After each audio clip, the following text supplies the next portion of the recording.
they've not had a very good year this year.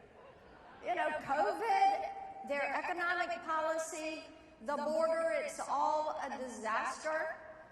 Their foreign policy is now a war zone, and oh, how we pray for Ukraine and for the people of Ukraine. Also, they've had a little bit of problem with parents. Parents across the country are in revolt. CRT, mask mandates, lockdowns, what we see happening in the classrooms. They are tired of woke policies. They are tired of transgender girls competing against biological girls in our high schools and our colleges. Some of their moves are so over the top that there are times I absolutely have to double check things to make sure this is not a joke being put out by Babylon Bee. This month, the Democrats decided they were going to try to give out crack pipes with taxpayer dollars. And we put an end to that. And at the same time, Homeland Security sent out a memo saying, if you hear anybody speaking against the COVID policies, education policies of this administration, report them to the authorities. It was a slap in the face to free speech.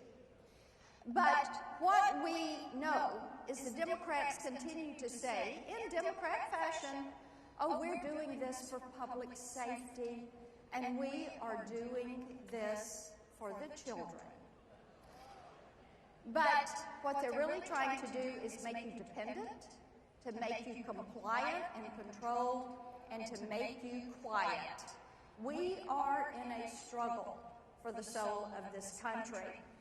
You know, the battle of ideas used to be conducted in the public square or the city council or the halls of Congress, but that wasn't good enough for the Democrats. That didn't get the amount of upheaval that they needed. So they moved it to the classroom.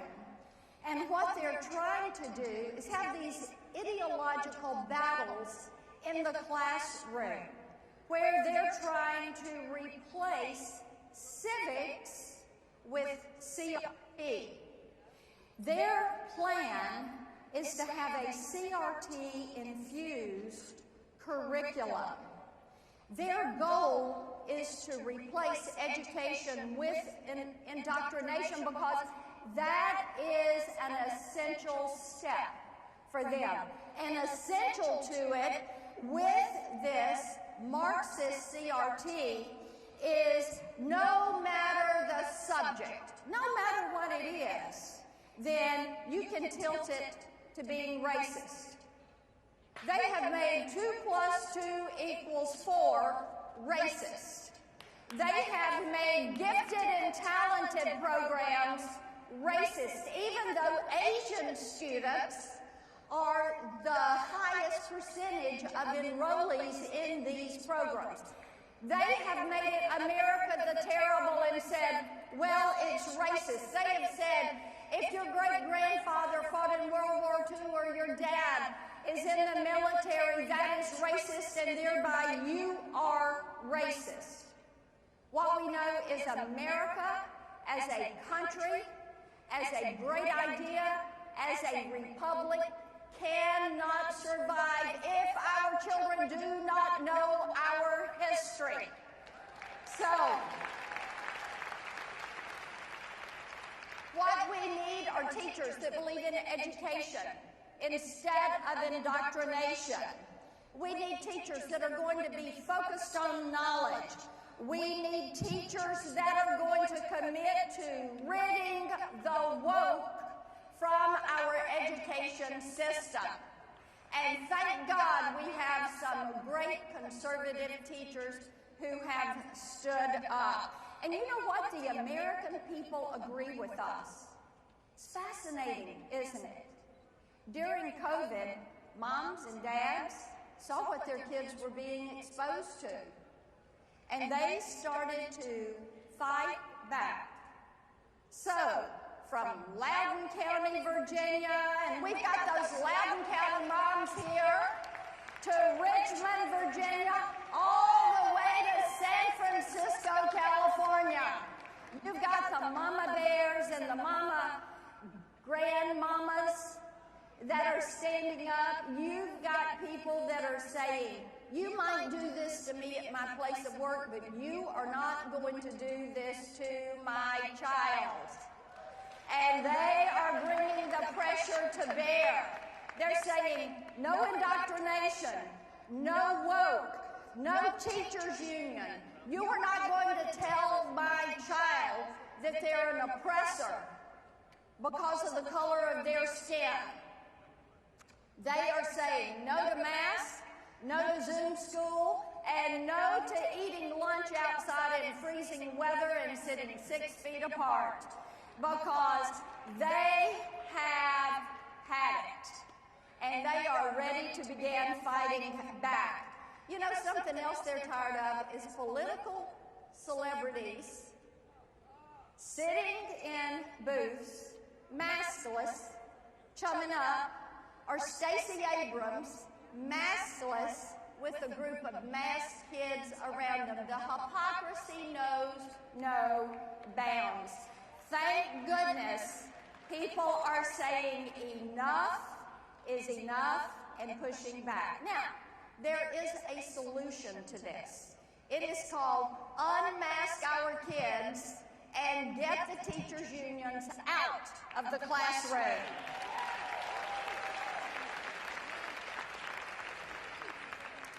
And how do we do this? How do we make this happen? Now that everybody's awake, not woke, but awake. So how do we do this? First of all, we have to spread the word that we as conservatives believe every child in this country should have their shot at the American dream. Every child should have opportunity to achieve their dreams. There's a second thing that we need to be doing. We need to drive home the point. We as conservatives have a vision for how this country should be. Democrats don't have a vision. What they do have is an agenda. They have a checklist. And that checklist says people don't know how to function unless the government has control of their lives. And the American people have decided that is not what they want, because that is socialism, and what the American people want is freedom. So, I think right here in this room, this is the reason the left is not going to win this fight. When I look around this room, when I listen to you all participating with the speakers, what I see is a movement that is ready to pull their weight, and a movement that is ready to prove the Democrat Party wrong. That is where we need to be starting on this fight. You are patriots, you are freedom fighters, you are happy warriors. You all have a vision, and that vision says America's best days are ahead of her. They are not behind her.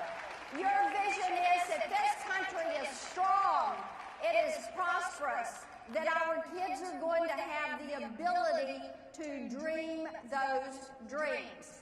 So, it is time for everybody to get involved. It is time to go be the candidate in these races. Be the campaign manager. Be the door knocker. Be the poll worker. Get involved in these, because it is imperative that we, the people, be the people in 2022.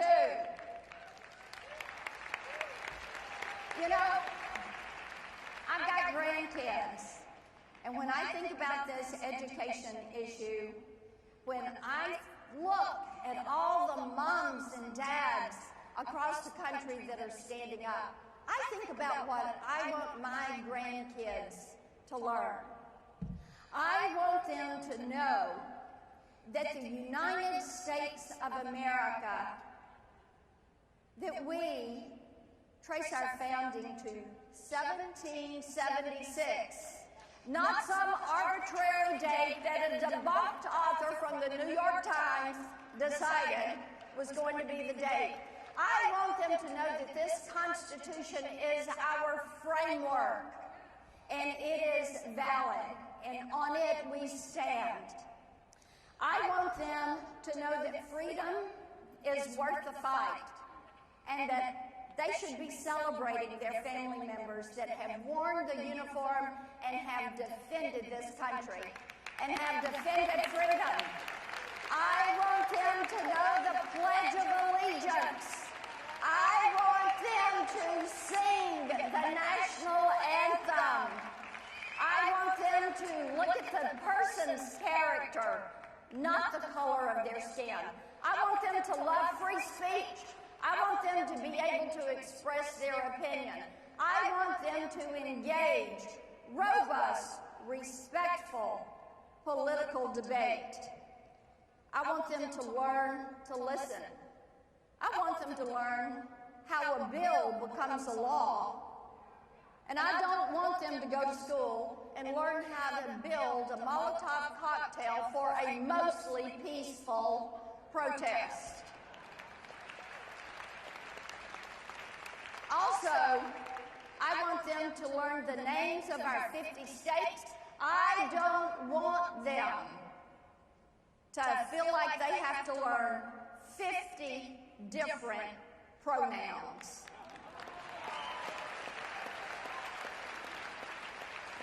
And I want them to learn that this country is the greatest place on the planet for human flourishing, that this is the country where dreams come true. This is where they can dream those big dreams. And it happens because the people decide they are going to be the people. They are going to fight back. And they are going to preserve faith, family, freedom, hope, and opportunity for all our citizens and all generations. God bless you all. Get ready for the fight. God bless the U.S.